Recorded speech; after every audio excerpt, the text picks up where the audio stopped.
Des centaines de personnes sont venues honorer la mémoire de Daria Dugina, tuée samedi dans l'explosion de sa voiture. Des admirateurs, certains affichent un grand Z, farouches partisans comme elle de la guerre en Ukraine. Daria était très investie dans de nombreux domaines.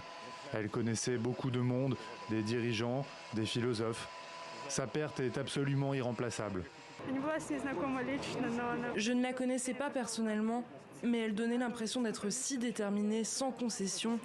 Elle inspirait une sorte d'espoir. C'est comme si notre communauté avait perdu une importante partie d'elle-même.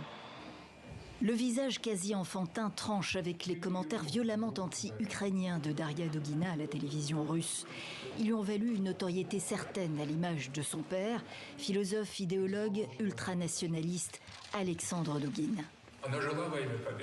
Elle vivait pour la victoire et elle est morte pour cela. Notre Russie victorieuse, notre vérité, notre monde orthodoxe, notre pays et notre empire. Des propos que ne désavoue pas le président russe, loin de là.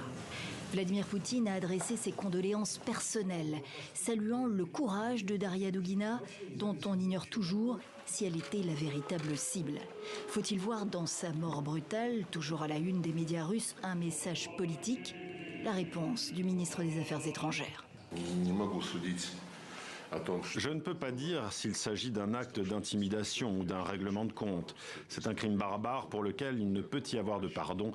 D'après ce que je comprends, le FSB a déjà établi les faits et j'espère que l'enquête sera rapidement bouclée.